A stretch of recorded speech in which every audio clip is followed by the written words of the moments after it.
जन सुराज का ये पहला संकल्प है, जो व्यवस्था, जो विजन हम लोग बनाए हैं, प्रोग्राम बनाए हैं कि और कुछ हो चाहे नहीं, साल भर में पलायन रिवर्स हो जाएगा। एक मैं आपको उदाहरण देता हूं। आपने कहा कि बिहार में उद्योग धंधे नहीं हैं, बाहर का आदमी यहां आकर उद्योग नहीं लगाता है। आप सोचते हैं कि कोई चीनी मिल चालू हो जाएगा तो उससे रोजगार आएगा। रोजगार के लिए क्या चाहिए? मूल स्तर पर अगर आप देखेंगे तो रोजगार के लिए शिक्षित समाज चाहिए और रोजगार करने के लिए, व्यापार करने के लिए पूंजी चाहिए।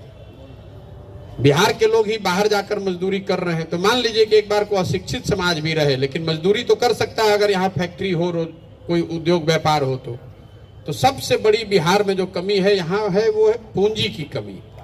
लोगों के पास पूंजी आता कहाँ से है? पूंजी आने के दो रास्ते। अगर आप पैसा कमाएंगे तो जो बचत आप करते हैं वही आपकी पूंजी बनती है, उससे आप रोजी रोजगार, व्यापार करते हैं, घर बनाते हैं, गाड़ी खरीदते हैं। पूंजी का जो दूसरा बड़ा स्रोत है वो है बैंकों से जो आपको कर्ज मिलता है। इसकी चर्चा बिहार में कहीं होती नहीं है। अगर आप आरबीआई जो है, रिजर्व बैंक ऑफ इंडिया है, वो एक आंकड़ा जारी करता है, बैंकों के पास ये वैधानिक उन पर मजबूरी है कि जितना पैसा आप और हम बैंक में जमा करते हैं उसका 70% पैसा उनको कर्ज के तौर पर समाज को वापस देना है। ये उनका बिजनेस का मॉडल भी है और वैधानिक जिम्मेवारी भी है। तो प्रति व्यक्ति आए तो एक दिन में बढ़ेगा नहीं, तो आपके पास अपना पैसा नहीं आएगा। लेकिन अगर आपको बैंक कर्ज दे तो आप कुछ बेहतर काम कर सकते हैं। अब बिहार में क्या दशा है?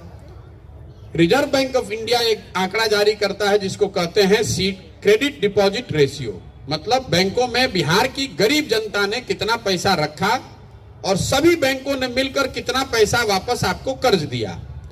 पिछले साल ये रेशियो बिहार में था 40%।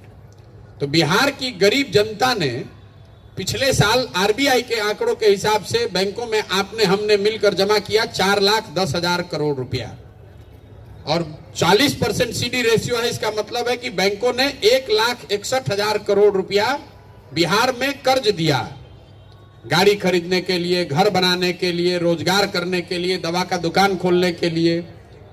होना कितना चाहिए था? 2,80,000 करोड़ रुपया। बाकी पैसा कहां गया? बाकी पैसा बैंकों ने यहां से उन राज्यों में ट्रांसफर कर दिए जहां पर उद्योग लग रहा है, व्यापार हो रहा है। तो अगर आप आंध्र प्रदेश को देखिएगा, तेलंगाना, तमिलनाडु, गुजरात, महाराष्ट्र, केरल को देखिएगा तो वहां सीडी रेशियो है 102%, 95%। मतलब अगर लोग वहां 100 रुपया जमा कर रहे हैं तो 100 रुपया उनको कर्ज बैंक दे रहा है। इसका असर क्या हुआ बिहार में? 1990 में जब लालू जी मुख्यमंत्री बने तो सीडी रेशियो था 40%। लालू जी के शासनकाल में जब व्यवस्था बिगड़ी तो ये घटते घटते हो गया 2004 में जब 4 तक 34%, फिर बढ़ के अभी 40 हुआ है। आरबीआई का आंकड़ा बताता है कि 1990 से लेकर पिछले वित्तीय वर्ष तक, इस आंकड़े को याद रखिएगा, बिहार में कोई बताएगा नहीं आपको, 26,35,000 करोड़ रुपया, 26,35,000 करोड़ रुपया आपका हमारा जो आपने बैंकों में रखा, वो बैंकों ने लोन दिया बॉम्बे में, बैंकों ने लोन दिया गुजरात में, बैंक ने लोन दिया कर्नाटक में, दिल्ली में। तो आपका पूंजी यहां से खाली लोग नहीं जा रहे हैं, यहां से आपकी पूंजी भी जा रही। तो आपको रोजगार मिलेगा कैसे? आप यहां से अगर नोएडा में घर खरीदना चाहते हैं तो बैंक वाला आपको तुरंत फाइनेंस कर देगा। रोज आप टीवी में प्रचार देखते हैं, हमारा इंटरेस्ट का दर, ब्याज का दर कम है। अब बिहार में आपको घर बनाना है, लोन लेने जाइएगा तो 20,000 रुपया घूस दीजिएगा तो 1,00,000 रुपया आपको मिलेगा। ये जो पूंजी की स्कार्सिटी है, आप कुछ मत कीजिए, खाली बैंक 70% यहां लोन देना शुरू कर दे तो हर आदमी, आप वकील हैं, आप एक चैम्बर खोल सकते हैं, वहां 4 आदमी को नौकरी दे। मान लीजिए आपको बाल काटने आता है, अगर आपके पास 1,00,000 रुपया का कर्जा मिल जाए तो आप सैलून खोलिएगा, उसके मालिक बनिएगा, 4 आदमी को नौकरी दीजिएगा। अगर वो 1,00,000 रुपया नहीं है तो दिल्ली में जाकर कहीं 5,000 रुपया में बाल काटिएगा। तो पूंजी की जो उपलब्धता है, अगर उसको सुलभ बना दिया जाए तो सबसे बड़ा असर पलायन पर उससे पड़ेगा।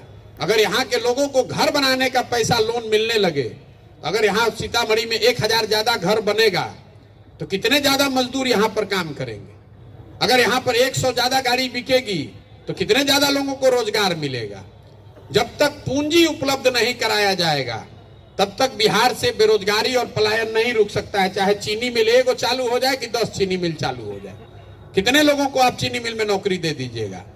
घर घर में लोगों के पास शिक्षा और पूंजी, अगर ये 2 चीज आपने उपलब्ध करा दिया तो आपको बहुत बड़े स्तर पर रोजगार आप पैदा कर सकते हैं। तो हम लोग की सोच ये है, और ऐसा नहीं है कि ये बैंक का कोई मनमानी है। अब आप ये कहिएगा बिहार में ये क्यों है, तो जैसे इस कमेटी को का जो हेड है वो मुख्यमंत्री हैं। मुख्यमंत्री इसकी मीटिंग भी करते हैं कि भैया बैंक ने 70% लोन दिया कि नहीं दिया। लेकिन जैसे डॉक्टर नहीं सुन रहा है मुख्यमंत्री की बात, जैसे इंजीनियर नहीं सुन रहा है, अफसर नहीं सुन रहा है, वैसे बैंक वाला भी नहीं सुन रहा है। और सरकार में यहाँ किसी को इसकी ना समझ है ना चिंता है। आप किसी बिहार के नेता को बुलाइए और उसको पूछिए कि भाई प्रशांत किशोर ये कह रहे हैं कि आरबीआई का आंकड़ा है, आप जाके इंटरनेट पे देख लीजिएगा कि 26 लाख करोड़ रुपया बैंकों ने यहां से ट्रांसफर कर दिया। आपने कभी इसकी ना चर्चा सुनी होगी ना कोई बात करता है। बहुत पढ़ा लिखा आदमी भी नहीं समझता है। तो आपके बच्चे ही नहीं जा रहे हैं मजदूर बनकर, आपका पूंजी भी जा रहा है। आप जो पढ़ लिख गया वो जाकर बाहर नौकरी करेगा, जो पढ़ा लिखा नहीं जाकर बाहर मजदूरी करेगा। और जो लोग यहाँ पैसा 2-4 रुपया बचा रहे हैं वो पैसा भी बैंक से जा रहा है, तो यहाँ बचेगा क्या। पूंजी है नहीं, ज्ञान है नहीं, तो आप मजदूरी ही तो करेंगे और क्या करेंगे। जी पूछिए पूछिए, जितना सवाल पूछना, हम तो यहीं बैठे हुए हैं।